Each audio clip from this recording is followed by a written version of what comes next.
Hello दोस्तों, आपका स्वागत है अपने YouTube चैनल साइंस युद्ध पर।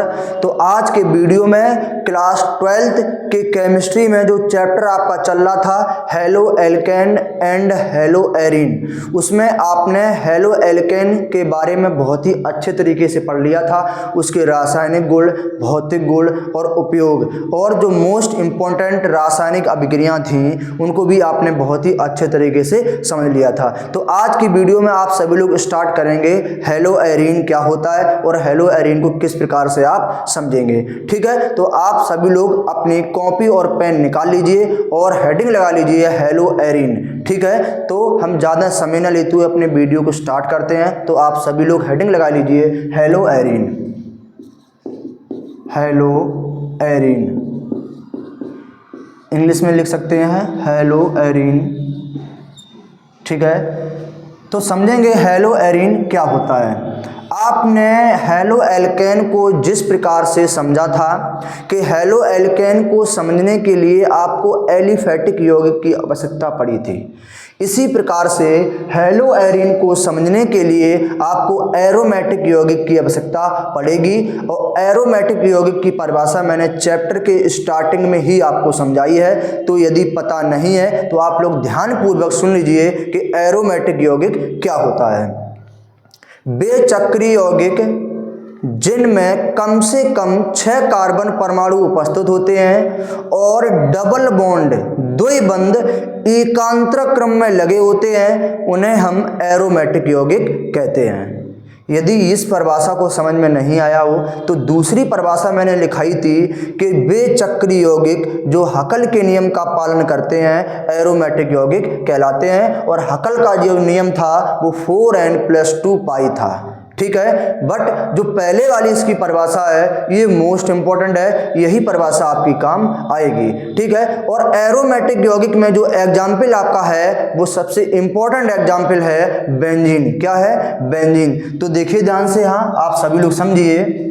बेंजीन का जो सूत्र होता है, अणुसूत्र होता है, बताइए क्या होता है? C6 और H6। ठीक है, C6H6 होता है। और इसका जो स्ट्रक्चर फार्मूला होता है, संरचना सूत्र होता है, वो बताइए किस प्रकार से बनाएंगे आप। चक्रीय यौगिक है तो चक्रीय क्रम में होगा, यानी इसकी बंद श्रृंखला होगी। और इस प्रकार से इसमें डबल बॉन्ड जो होगा वो कैसे लगा होगा? एकांतर क्रम में। कैसे होगा? एकांतर क्रम में।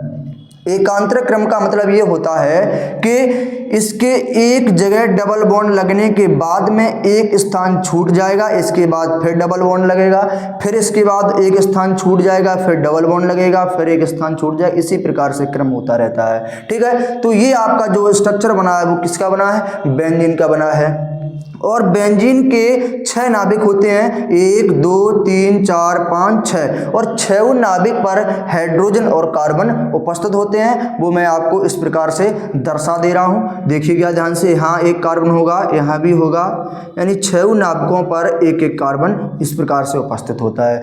और इन कार्बन के साथ में एक एक हाइड्रोजन होता है। इसलिए होता है क्योंकि एक जो कार्बन है वो 4 बंध बनाता है, क्योंकि इसकी जो बैलेंस होती है कार्बन की वो 4 होती है। ठीक है, तो देखिए ध्यान से, इस वाले कार्बन के आप बंध गिनिए, 1 2 2 4। इसी प्रकार से सभी कार्बन के बंध 4 होंगे। इसी प्रकार से इसमें हाइड्रोजन जुड़े होते हैं। हाइड्रोजन जोड़ा जाता है कार्बन के लिए, कार्बन में बॉन्ड की पूर्ति के लिए। ठीक है, तो इस प्रकार से आप लोग बेंजीन की संरचना बना सकते हैं और बेंजीन का जो अणुसूत्र है इस प्रकार से समझ सकते हैं। तो ये जो बेंजीन है वो कैसा यौगिक है? एरोमेटिक यौगिक। कैसा है? एरोमेटिक यौगिक है। अब इसके बारे में आप समझिए ध्यान से कि हेलो एरीन को किस प्रकार से इस एरोमेटिक यौगिक से डिफाइन किया जाएगा, किस प्रकार से एरोमेटिक यौगिक से हेलो एरीन बनेगा। देखिए अच्छे तरीके से आप सभी लोग समझिए। ठीक है, तो हम क्या करेंगे, इस बेंजीन में से, इस बेंजीन के एरोमेटिक यौगिक में से एक या एक से अधिक हाइड्रोजन परमाणु को हटा सकते हैं। इसी के द्वारा भी हटाया जा सकता है इसको। प्रतिस्थापन का मतलब ये होता है कोई भी दूसरा परमाणु यदि किसी यौगिक में से किसी भी परमाणु को विस्थापित करेगा तो उसके स्थान पर वो परमाणु या समूह स्वयं जुड़ेगा। ये होता है प्रतिस्थापन। ठीक है, तो अब हम क्या करेंगे, इस बेंजीन में से एक हाइड्रोजन परमाणु को हटाएंगे। वो भी किसके द्वारा हटाएंगे? X द्वारा। बॉन्ड X द्वारा, और जो X होता है वो हैलोजन परिवार का तत्व होता है। क्या होता है? हैलोजन परिवार का तत्व होता है। यानी हैलोजन परिवार के तत्वों को हम X से डिनोट करते हैं, X से प्रदर्शित करते हैं। यानी X की जगह पे बॉन्ड Cl भी हो सकता है, बॉन्ड Br भी हो सकता है, बॉन्ड F भी हो सकता है, बॉन्ड I भी हो सकता है। ठीक है, किसकी जगह पे? यानी कि X की जगह पे। ठीक है, तो ये आपको अच्छे तरीके से समझ में आना चाहिए कि X जो है वो हैलोजन परिवार के तत्वों में से कोई एक तत्व हो सकता है। ठीक है, तो हम X द्वारा इस हाइड्रोजन परमाणु को विस्थापित करेंगे। तो जब करेंगे, जैसे मान लीजिए मैंने इस हाइड्रोजन परमाणु को हटा दिया, ये वाला ऊपर वाला, और इसके जगह पे मैं क्या जोड़ दे रहा हूँ? X जोड़ दे रहा हूँ। देखिए ध्यान से, तो किस प्रकार का इसका स्ट्रक्चर बनेगा? इस प्रकार का इसका स्ट्रक्चर बनेगा। यानी ऊपर वाला जो हाइड्रोजन है वो हट जाएगा और इसके स्थान पर क्या जुड़ जाएगा? X जुड़ जाएगा। ठीक है, तो अब जो यौगिक बना है, यानी कि बेंजीन में से एक हाइड्रोजन परमाणु को प्रतिस्थापित करने के बाद वो भी X द्वारा, हैलोजन परिवार के कोई एक तत्व द्वारा जो यौगिक प्राप्त हुआ है, उस यौगिक को हम हैलो एरीन कहते हैं। बात समझ में आई? अच्छे तरीके से एक बार समझ लीजिए। एरोमेटिक यौगिक में से एक हाइड्रोजन परमाणु को हटाने के बाद वो हाइड्रोजन परमाणु किस समूह द्वारा हटेगा? बॉन्ड X समूह द्वारा हटेगा और उसके स्थान पर बॉन्ड X समूह जुड़ जाएगा। तो जब यौगिक प्राप्त होता है, जो नया यौगिक बनता है, वो यौगिक कौन सा होता है? Hello arene. इसी प्रकार आपने हैलो एल्केन के बारे में समझा था। यदि एलिफेटिक यौगिक में से आप कोई हाइड्रोजन परमाणु को प्रतिस्थापित करेंगे, किसके द्वारा? बॉन्ड X द्वारा, तो वो हैलो एल्केन बनता है। यदि आप एरोमेटिक यौगिक में से किसी भी हाइड्रोजन परमाणु को प्रतिस्थापित करेंगे बॉन्ड X समूह द्वारा, तो जो नया यौगिक प्राप्त होता है वो हैलो एरीन प्राप्त होता है। तो बताइए इसका नाम क्या हो जाएगा? Hello arene. क्या नाम होगा? Hello arene. ठीक है, तो आप लोग हैलो एरीन को बहुत ही अच्छे तरीके से समझिए, और X बराबर मैंने यहाँ पे आपको समझा दिया है। आप सुनिए ध्यान से, इसकी परिभाषा क्या होगी? इसकी परिभाषा को बहुत ही अच्छे तरीके से सुन लीजिए और अपने कॉपी में लिख लीजिए। हाइड्रोकार्बन के बे हैलोजन व्युत्पन्न, हाइड्रोकार्बन के बे हैलोजन व्युत्पन्न जो एरोमेटिक हाइड्रोकार्बन से प्राप्त होते हैं, हैलो एरीन कहलाते हैं। एक बार अच्छे सुन लीजिए। हाइड्रोकार्बन के बे हैलोजन व्युत्पन्न जो एरोमेटिक हाइड्रोकार्बन से प्राप्त होते हैं, हैलो एरीन कहलाते हैं। तो आप सभी लोग अपनी कॉपी में डबल इन्वर्टेड कॉमा में हैलो एरीन की परिभाषा लिखेंगे। हाइड्रोकार्बन के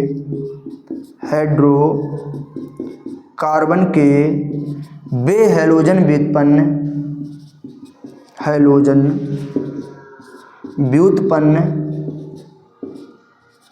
जो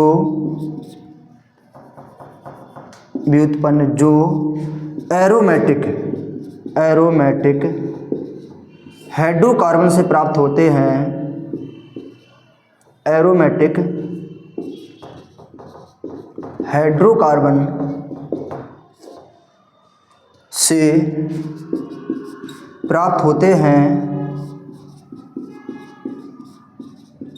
उन्हें हैलो एरीन कहते हैं।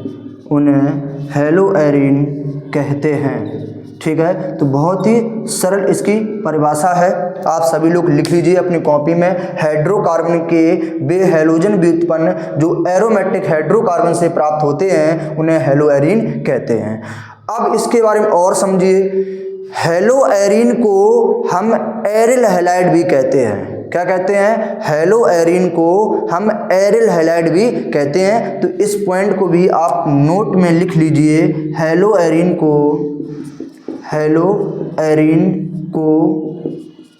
एरिल हैलाइड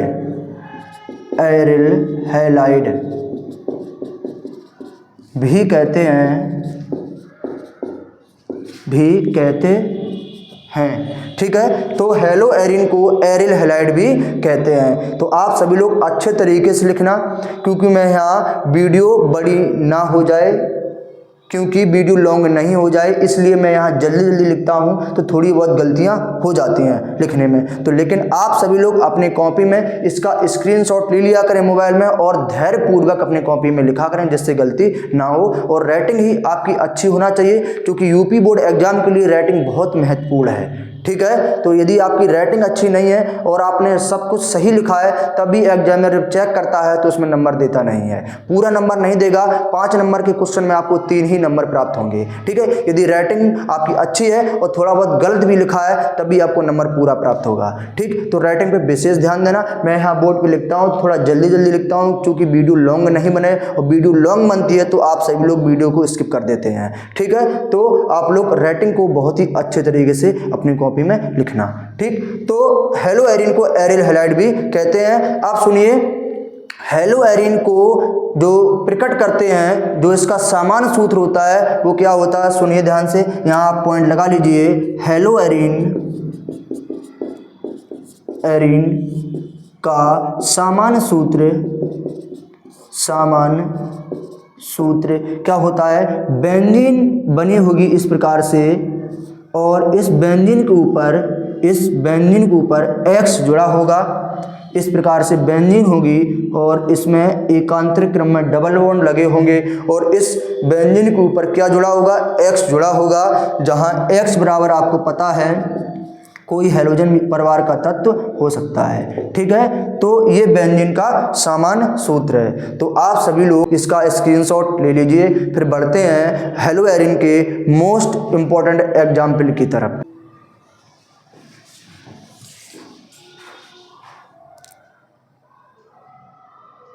तो देखते हैं इसका एग्जाम्पल हेलो एरिन का किस प्रकार से समझेंगे। आपने इसका सामान्य सूत्र को समझा है, बताइए इसका जो सामान्य सूत्र होता है, यानी कि सामान्य सूत्र बताइए क्या होता है। बेंजीन के ऊपर क्या जुड़ा होता है, X जुड़ा होता है। क्या जुड़ा होता है, बेंजीन के ऊपर इस प्रकार से आपकी बेंजीन बनी होगी, और यहाँ क्या होगा, X जुड़ा होगा, और X बराबर आपको पता है क्या होता है, X बराबर जो होता है वो ClBrIF में से कुछ हो सकता है। ठीक है, तो मैं एग्जाम्पल में यही करूँगा। इसका फर्स्ट एग्जाम्पल सुनिए ध्यान से। X बराबर मैं इसके ऊपर Cl पुट कर रहा हूँ। ठीक है, तो अगर अणुसूत्र की बात करी जाए इसके, तो इसमें बताइए बेंजीन में कितने कार्बन होते हैं, 6 कार्बन होते हैं। इसके बाद इसमें 6 हाइड्रोजन होते हैं। जब एक हाइड्रोजन परमाणु को Cl द्वारा विस्थापित करेंगे तो बताइए एक हाइड्रोजन परमाणु इसमें कम हो जाएगा, तो इसका सूत्र बनेगा C6H5Cl। क्या बनेगा, C6H5Cl। और इसका जो स्ट्रक्चर फार्मूला बनेगा वो इस प्रकार से बनेगा, जहां पे आपका X जुड़ा है वहां क्या जुड़ जाएगा, Cl जुड़ जाएगा, और इसका जो नाम होगा इस प्रकार के हेलो एरिन का जो नाम होगा वो Cl का नाम होता है क्लोरो, और पूरा क्या है, बेंजीन, तो हो जाएगा क्लोरो बेंजीन। ठीक है, इसका नेक्स्ट एग्जाम्पल जो है आप समझिए। यहाँ पे हम इसके Cl की जगह क्या कर रहे हैं, Br जोड़ रहे हैं, तो C6H5Br हो जाएगा। और इसका जो स्ट्रक्चर फार्मूला है वो इस प्रकार से बनेगा, यहाँ पे Br जुड़ जाएगा। तो बताइए इसका नाम बताइए क्या हो जाएगा। आप सभी लोग इतना जानते हैं कि इसका नाम हो जाएगा ब्रोमो बेंजीन। क्या हो जाएगा, ब्रोमो बेंजीन हो जाएगा। इसके बाद में अगर आप इसके जगह पे I जोड़ेंगे तो इसका नाम हो जाएगा आइडो बेंजीन। यदि आप क्या जोड़ेंगे, यदि आप F जोड़ेंगे इसका तो नाम हो जाएगा फ्लोरो बेंजीन। ठीक है, तो आप एग्जाम्पल इसी प्रकार से इसके समझ सकते हैं, क्लोरो बेंजीन, ब्रोमो बेंजीन, और इसके बाद में फ्लोरो बेंजीन और आइडो बेंजीन। ठीक है, तो आप देखते हैं बेंजीन में जो नाभिक होते हैं इनका नाम क्या होता है। यदि बेंजीन के नाभिकों का नाम आपको पता नहीं है तो आप लोग बेंजीन के नाभिकों पर जो क्रियाएं होंगी उनको नहीं कर पाएंगे, ना ही समझ पाएंगे। ठीक है, तो आप इन एग्जाम्पलों का स्क्रीनशॉट ले लीजिए। फिर हम देखते हैं बेंजीन में नाभिक होते हैं वो किस प्रकार से होते हैं और उनका नाम क्या होता है। ठीक है,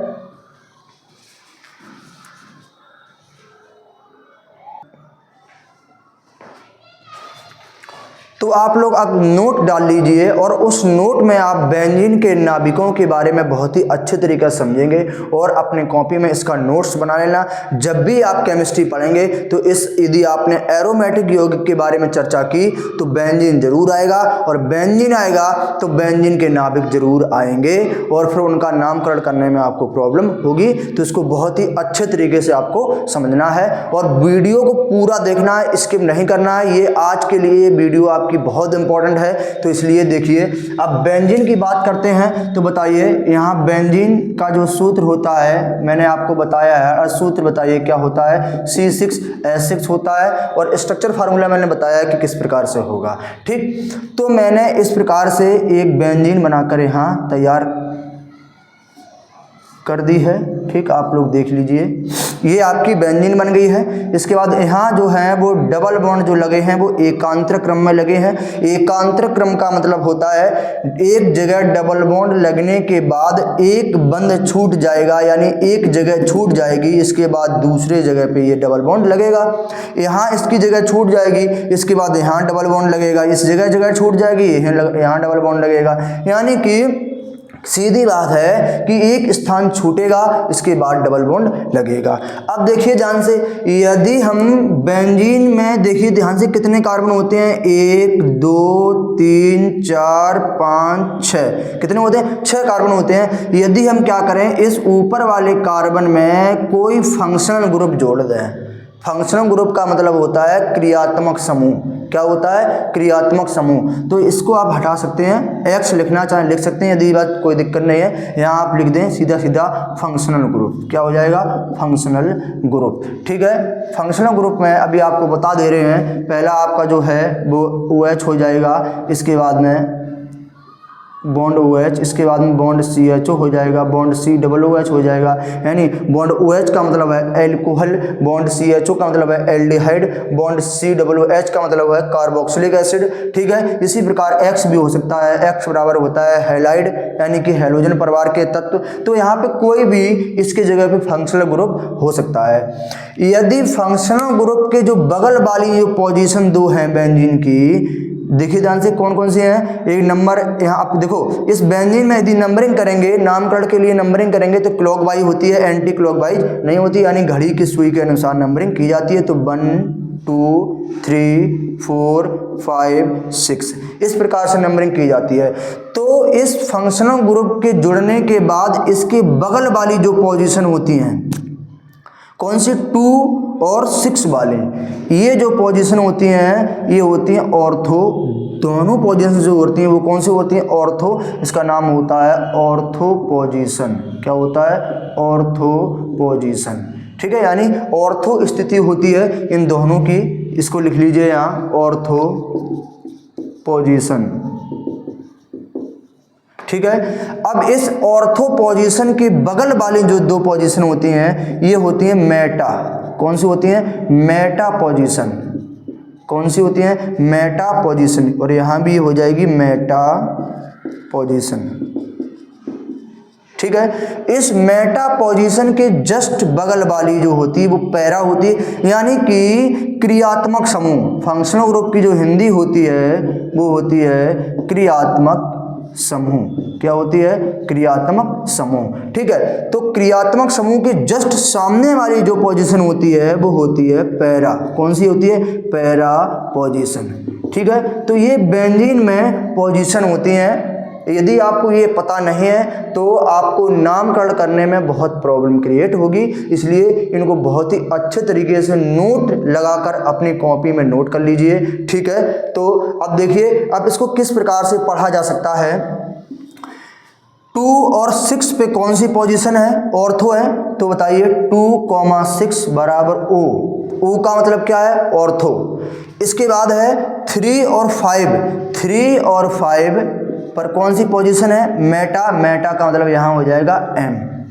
ठीक है, मेटा का मतलब M। इसके बाद जो 4 पोजीशन है, 4 पोजीशन पे बताइए क्या है, पैरा है। क्या है, पैरा है। तो इसको आपको बहुत ही अच्छे तरीके से समझना है कि मेटा कहाँ होता है बेंजीन में, और पैरा कहाँ होता है, ऑर्थो कहाँ होता है। ठीक है, तो आप लोग समझ लीजिए। अब देखिए ये फंक्शनल ग्रुप के अनुसार चेंज भी हो सकती हैं। यदि ये फंक्शनल ग्रुप सामने जुड़ जाएगा तो बताइए, तो ऑर्थो इसकी बगल वाली हो जाएंगी और इसके ऑर्थो की बगल वाली ये मेटा हो जाएगी और ये जस्ट इसकी सामने वाली पैरा हो जाएगी। तो ये फंक्शनल ग्रुप जिस प्रकार से चेंज होगा, यानी बेंजीन के जिस नाभिक में ये फंक्शनल ग्रुप जुड़ेगा, सीधी बात है उसकी बगल वाली जो पोजीशन रहेगी वो ऑर्थो रहेगी और ऑर्थो के बगल वाली जो पोजीशन रहेगी वो मेटा रहेगी। मेटा की बगल वाली जो पोजीशन रहेगी वो कौन सी रहेगी, पैरा रहेगी। यदि ये फंक्शनल ग्रुप क्रियात्मक समूह जो है वो इस जगह जुड़ जाए तो इस जगह जुड़ने के बाद ये वाली जो पोजीशन है वो कौन सी हो जाएंगी, ऑर्थो। ये वाली कौन सी हो जाएगी, मेटा, और ये जस्ट सामने वाली कौन सी होगी, पैरा होगी। ठीक है, डिपेंड करता है क्रियात्मक समूह बेंजीन के किस नाभिक पर जुड़ता है। ठीक है, उसी हिसाब से ये पोजीशन चेंज होती है। बस आपको माइंड में एक चीज फीड करके रखनी है कि क्रियात्मक समूह के बगल वाली पोजीशन ऑर्थो और ऑर्थो को बगल वाली पोजीशन मेटा, मेटा के बगल वाली पोजीशन पैरा। इतना आपको माइंड में सेव करके रखना है और ये कहीं भी चेंज हो सकता है, इससे कोई प्रॉब्लम आपको नहीं होगी। ठीक है, तो आप इसका स्क्रीनशॉट ले लीजिए। आपने बेंजीन के नाभिकों पे जो पोजीशन है उनको बहुत ही अच्छे तरीके से समझ लिया है। और अब बढ़ते हैं हम हेलोएरिन का विरचन, कि हेलोएरिन का विरचन किस प्रकार से किया जाता है। तो आप इसका स्क्रीनशॉट ले लीजिए।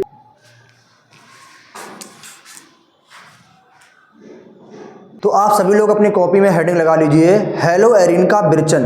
तो आप सभी लोग आप हेलोएरिन का विरचन को बहुत ही अच्छे तरीके से समझिए, जिसमें मोस्ट इंपॉर्टेंट जो अभिक्रियाएं हैं वो यूपी बोर्ड एग्जाम के लिए बहुत इंपॉर्टेंट हैं। ठीक है, तो आप सभी लोग हेडिंग लगा लीजिए। हेडिंग है हेलोएरिन का विरचन। यहाँ से इसको हटा दीजिए, यहीं पर लिख दे रहे हैं हेलोएरिन का विरचन। विरचन, और विरचन माने क्या होता है, बनाना होता है। क्या होता है, बनाना। यानी हेलोएरिन को आप किस प्रकार से बनाएंगे। तो हेलोएरिन का जो विरचन है वो निम्न विधियों द्वारा किया जाता है। इसकी निम्न विधियां हैं, बहुत सी विधियां हैं, जिसमें मोस्ट इंपॉर्टेंट विधियां हैं उसको यहाँ आप समझोगे जो पेपर में आने वाली हैं। ठीक है, तो देखिए ध्यान से। पहली जो हेडिंग है आप लगा लीजिए, जिसके द्वारा हेलोएरिन या एरिल हैलाइड का विरचन होगा, उसका नाम है, उस अभिक्रिया का जो नाम है वो गाटरमान। क्या नाम है, गाटरमान। इसे गाटरमैन भी कह सकते हैं, ध्यान रखना पेपर में गाटरमैन के नाम से भी आ सकता है। ठीक, तो गाटरमान अभिक्रिया द्वारा हेलोएरिन बनाना, हेलोएरिन बनाना। ठीक है, तो यार डाल लीजिए आप सभी लोग हेडिंग, गाटरमान अभिक्रिया द्वारा हेलोएरिन बनाना। तो गाटरमान अभिक्रिया जो आपकी है वो मोस्ट इंपॉर्टेंट है। आप सभी लोग अपनी कॉपी में मोस्ट इंपॉर्टेंट डाल लीजिए और इसके पेपर में आने के चांस भी पूरे हैं। ठीक है, तो गाटरमान अभिक्रिया को हम इस एक ही अभिक्रिया में सभी प्रकार के हेलोएरिन का निर्माण कर दे रहे हैं। जैसे कि आपका हेलोएरिन में मैंने एग्जाम्पल बताया था, chlorobenzene, bromobenzene, cyanobenzene, fluorobenzene, iodobenzene. तो इसमें हम इस प्रकार का इसका स्ट्रक्चर बना दे रहे हैं, जिसमें आपको 3-4 प्रकार के हेलोएरिन का विरचन हो जाएगा और उसको आपको बहुत ही अच्छे तरीके से समझ में आ जाएगा। और गाटरमान अभिक्रिया जो है वो बेंजीन डाइएजोनियम क्लोराइड के द्वारा संपन्न होगी। तो आप लोग लिख लीजिए यहाँ पे, रिएक्शन को किस प्रकार से करना है इसको देख लीजिए और अपनी कॉपी में लिखना है आपको। ठीक है, तो बेंजीन डाइएजोनियम क्लोराइड का जो सूत्र होता है वो होता है क्या, N2Cl। क्या होता है, N2Cl। यानी कि बेंजीन के ऊपर ये क्या समूह लगा होता है, कौन सा, N2 और Cl। इसका नाम होता है बेंजीन डाइएजोनियम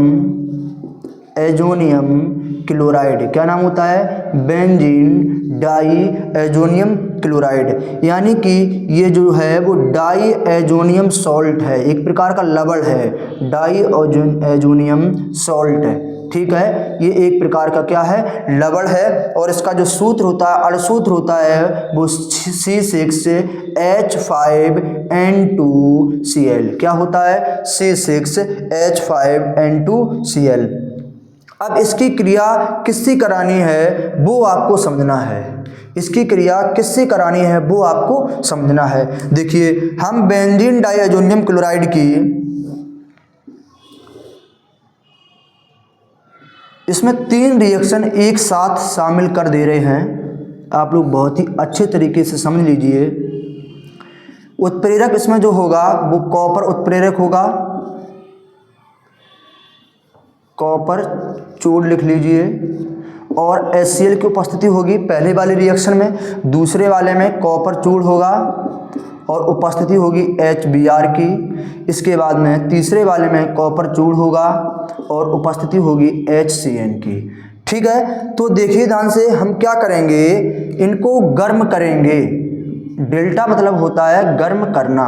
तो बेंजीन डाइअजोनियम क्लोराइड को जब हम कॉपर चूड़ HCl के साथ गर्म करेंगे तो देखिए ध्यान से यहाँ क्या होगा, आपका नाइट्रोजन गैस निकल जाएगा और इसके बाद में ये आपका इस प्रकार से रिंग बनेगा। रिंग बनने के बाद इस प्रकार से यहाँ ऊपर जुड़ जाएगा आपका Cl। क्या जुड़ेगा? Cl जुड़ेगा। ठीक है, और अभी इसी प्रकार से जब हम कॉपर चूड़ HBr के साथ में इसको गर्म करेंगे, किसको? बेंजीन डाइअजोनियम क्लोराइड को, तो क्या होगा, यहाँ से आपका N2 गैस निकल जाएगा, यहाँ से आपका N2 गैस निकल जाएगा और क्या बनेगा आपका बनेगा ये रिंग बनेगा इस प्रकार से, और यहाँ आपका जुड़ जाएगा Br। क्या जुड़ जाएगा? Br। क्यों? क्योंकि पहले वाले में आपने HCl की उपस्थिति में गर्म किया था, ऊपर Cl जुड़ गया। दूसरे वाले रिएक्शन में आपने HBr की उपस्थिति में गर्म किया है तो क्या जुड़ेगा? Br जुड़ेगा। उत्प्रेरक आपका कॉपर चूड़ ही रहेगा। ठीक है, और तीसरे वाले में जब आप गर्म करोगे तो बताइए किस प्रकार से, यहाँ ऊपर आपका क्या जुड़ेगा? बताइए, आप लोग बता सकते हो, बताइए किसकी उपस्थिति में गर्म हो रहा है? HCN के, तो ऊपर क्या जुड़ जाएगा? Cn जुड़ जाएगा और यहाँ आपका N2 गैस निकल जाएगा। ठीक, यदि आप प्रतिस्थापन के बारे में समझना चाहते हैं तो यहाँ HCl के जब साथ इसकी रिएक्शन होगी तो गर्म करने से N2 आपका पहले ही निकल जाएगा। गर्म करने से ये जो नाइट्रोजन गैस है वो आपकी पहले ही निकल जाएगी और एक H और एक Cl लेके HCl निकल जाएगा और जो Cl इसके साथ यहाँ जुड़ जाएगा। इसी प्रकार से यहाँ HBr के साथ जब रिएक्शन होगा तो H और Cl इसका बाहर हो जाएगा और N2 गैस बाहर निकल जाएगी, जो Br बचेगा वो इसके साथ में जुड़ जाएगा, तो ब्रोमोबेंजीन बन जाएगा। इसी प्रकार से अगर HCN के साथ जब इसका रिएक्शन कराएंगे तो बताइए H और Cl और N2 गैस निकल जाएगा। बताइए क्या निकल और क्या जुड़ जाएगा? Cn इसके ऊपर जुड़ जाएगा यहाँ पे, तो क्या बन जाएगा? साइनोबेंजीन। अब इनके क्रमशः नाम लिख लीजिए। Cl जुड़ा है तो Cl का नाम क्या होता है? क्लोरो। पूरा बेंजीन है तो क्या हो जाएगा? क्लोरोबेंजीन है तो क्लोरोबेंजीन हो जाएगा। ठीक, क्लोरोबेंजीन एक प्रकार का हेलोएरिन है और इसके बाद में Br जुड़ा तो क्या हो जाएगा? ब्रोमोबेंजीन। क्या हो जाएगा? ब्रोमोबेंजीन हो जाएगा। और नीचे अगर Cn जुड़ा है तो Cn का नाम साइनो होता है तो क्या हो जाएगा? Cyano benzene. ठीक है, तो मैंने इसको एक ही अभिक्रिया में 3 प्रकार के हेलोएरिन बना दिए हैं। कौन कौन से? क्लोरोबेंजीन, ब्रोमोबेंजीन और साइनोबेंजीन। और यदि आपको गाटरमैन अभिक्रिया को पेपर में लिखना है तो आप चाहो तो 3 ही रिएक्शन एक साथ करा सकते हैं। यदि नहीं कराना चाहते हैं तो बेंजीन डाइअजोनियम क्लोराइड की कॉपर चूड़ और HCl के साथ में रिएक्शन करा देना और आपका क्लोरोबेंजीन बनकर तैयार हो जाएगा। ये एक ही रिएक्शन गाटरमैन अभिक्रिया होता है। मैंने एक साथ में तीनों रिएक्शन करा दिए जिससे कि आपको समझने में प्रॉब्लम ना हो। ठीक है, और इसको याद कैसे करेंगे, पढ़ेंगे कैसे? देखिए ध्यान से। बेंजीन डाइअजोनियम क्लोराइड की जब कॉपर चूड़ HCl के साथ अभिक्रिया होगी तो क्लोरोबेंजीन बनेगा। बेंजीन डाइअजोनियम क्लोराइड की कॉपर चूड़ और HBr के साथ में जब अभिक्रिया होगा तो ब्रोमोबेंजीन बनेगा। इसके बाद में बेंजीन डाइअजोनियम क्लोराइड की जब कॉपर चूड़ और HCN के साथ अभिक्रिया होगा तो साइनोबेंजीन बनेगा। तो तीनों को एक साथ आप किस प्रकार से बताएंगे, इसको आप बहुत ही अच्छे तरीके से समझिए। देखिए ध्यान से। बेंजीन डाइअजोनियम क्लोराइड की कॉपर चूड़ HCl, कॉपर चूड़ HBr, कॉपर चूड़ HCN के साथ अभिक्रिया कराने पर क्रमशः क्लोरोबेंजीन, ब्रोमोबेंजीन, साइनोबेंजीन का निर्माण होता है और इस अभिक्रिया को गार्टरमान अभिक्रिया कहते हैं। यह हेलो एरिन बनाने की प्रथम विधि है और मोस्ट इंपॉर्टेंट विधि है और मैंने इसको बहुत ही अच्छे तरीके से समझा दिया है। और पेपर में किस प्रकार से लिखना है मैंने इसके दोनों तरीका बता दिए हैं। अब एक एक रिएक्शन किस प्रकार से लिखेंगे उसको भी मैंने समझा दिया है। अब एक साथ तीनों रिएक्शन को किस प्रकार से लिखेंगे इसको भी मैंने समझा दिया है। तो आप सभी लोग गार्टरमान अभिक्रिया का स्क्रीनशॉट ले लीजिए। तो आपने इसका स्क्रीनशॉट ले लिया होगा। अब इस वीडियो में इतना ही काफ़ी है। अब मिलेंगे नेक्स्ट वीडियो में हेलो एरिन की और मोस्ट इंपॉर्टेंट अभिक्रियाओं के साथ में, जिससे सैंडमेयर अपक्रिया, बी कार्बोक्सिलीकरण अपक्रिया के द्वारा हेलो एरिन का निर्माण करेंगे। उसमें आपके भौतिक गुण और रासायनिक गुण भी समझाए जाएंगे। ठीक, और आप लोग बेंजीन के नाभिक की जो पोजीशन है उनको याद कर लेना है, नहीं तो आपको हेलो एरिन के रासायनिक गुण समझ में नहीं आएंगे। तो यदि ये वीडियो पसंद आई हो तो वीडियो को लाइक करें, शेयर करें और कमेंट करें। यदि मेरे चैनल पर न्यू विजिट कर रहे हो तो चैनल को सब्सक्राइब जरूर कर लें, चैनल को सपोर्ट करें, जिससे मुझे की मोटिवेशन मिल सके और मैं आपको इस चैनल पर बेहतर कंटेंट के साथ वीडियो अपलोड करता रहूं। तो मिलते हैं नेक्स्ट वीडियो में। जय हिंद।